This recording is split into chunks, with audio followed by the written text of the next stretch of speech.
जय माता दी। आप सभी को चैत्र नवरात्रि की हार्दिक शुभकामनाएं। चैत्र नवरात्रि इस बार साल 2025 में 9 दिन की नहीं बल्कि 8 दिन की होने वाली है और मान्यता है कि इस अवधि में अगर सच्चे भाव से माँ भगवती की उपासना की जाए तो न केवल जीवन में सुख समृद्धि बल्कि घर परिवार और करियर में भी बहुत अच्छे परिणामों की प्राप्ति होती है। नवरात्रि के पहले दिन कलश स्थापना की परंपरा भी सदियों से चली आ रही है। कहते हैं कि जहां शुभ मुहूर्त में घट स्थापना यानी कि कलश स्थापना की जाती है तो वहां पर सदा ही माँ दुर्गा का आशीर्वाद बना रहता है।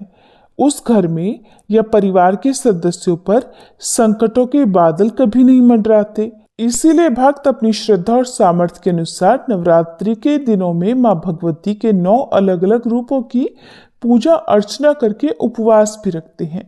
तो चलिए आपको बताते हैं इस बार चैत्र नवरात्रि कब से प्रारंभ होगी, कब समाप्त होगी, अष्टमी और नवमी तिथि कब रहेगी और कलश स्थापना का शुभ मुहूर्त क्या रहेगा।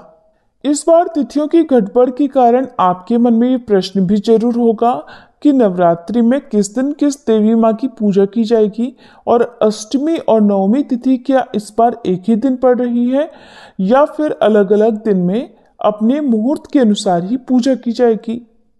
साल 2025 में चैत्र नवरात्रि प्रारंभ होंगी 30 मार्च दिन रविवार से और चैत्र नवरात्रि व्रत समाप्त होंगे 6 अप्रैल दिन रविवार को, यानी कि रविवार के दिन से ही व्रत प्रारंभ होंगे। और जब भी रविवार के दिन से व्रत प्रारंभ होते हैं तो ऐसे में माँ दुर्गा की सवारी हाथी माना जाता है। दिनों के आधार पर माता की सवारी निर्धारित होती है और हाथी पर आगमन बहुत ही शुभ संकेत देता है। हाथी पर ही इस बार माता प्रस्थान भी करेंगी। प्रतिपदा तिथि 29 मार्च दिन शनिवार को शाम 4:28 से प्रारंभ होगी और प्रतिपदा तिथि समाप्त होगी 30 मार्च दिन रविवार को दोपहर 12:49 पर। प्रतिपदा तिथि में कलश की स्थापना हमेशा शुभ मुहूर्त में करनी चाहिए और कलश स्थापना का शुभ मुहूर्त रहेगा सुबह 6:13 से 10:22 तक। इसके अलावा अभिजीत मुहूर्त को भी कलश स्थापना के लिए बहुत ही उत्तम मुहूर्त माना जाता है जो कि दोपहर 12:01 से 12:50 तक रहेगा। और इस बार अष्टमी तिथि यानी दुर्गाष्टमी का व्रत रहेगा 5 अप्रैल दिन शनिवार को और रामनवमी यानी दुर्गा नवमी 6 अप्रैल दिन रविवार को मनाई जाएगी। कलश विसर्जन, दुर्गा विसर्जन और नवरात्रि व्रत का पारणा किया जाएगा 7 अप्रैल दिन सोमवार को। दशमी तिथि 6 अप्रैल दिन रविवार को शाम 7:24 से प्रारंभ होकर अगले दिन यानी 7 अप्रैल सोमवार को रात 8 बजे तक समाप्त होगी।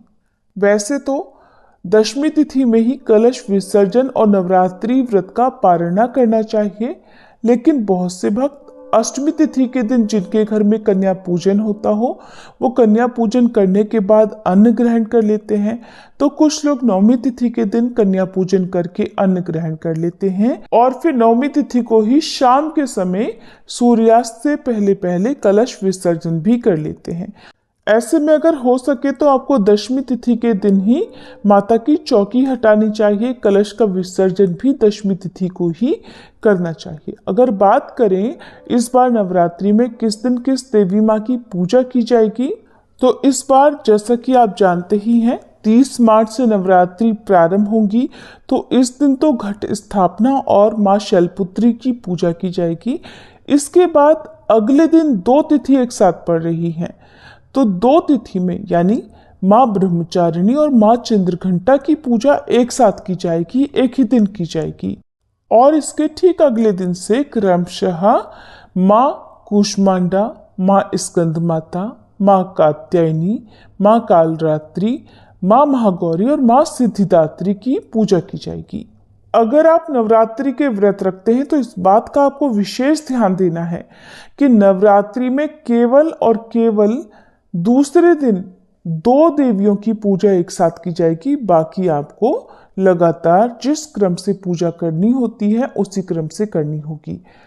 अष्टमी तिथि 4 अप्रैल शुक्रवार की रात 8:13 से प्रारंभ होगी और जिसकी समाप्ति अगले दिन यानी 5 अप्रैल शनिवार को शाम 7:26 पर होगी।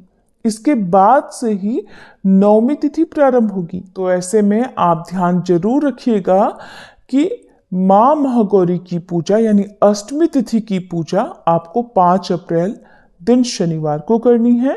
नवमी तिथि 5 अप्रैल शनिवार को शाम 7:27 से प्रारंभ होगी और अगले दिन यानी 6 अप्रैल रविवार को शाम 7:23 पर समाप्त होगी। तो ऐसे में उदय तिथि के अनुसार जो नवमी तिथि प्राप्त होगी वो होगी 6 अप्रैल दिन रविवार को और इसी दिन मां सिद्धिदात्री की पूजा की जाएगी और नवमी का व्रत भी इसी दिन रखा जाएगा। अगर ये जानकारी आपको अच्छी लगी हो तो वीडियो को लाइक करके कमेंट बॉक्स में जय माता दी भी जरूर लिखिएगा।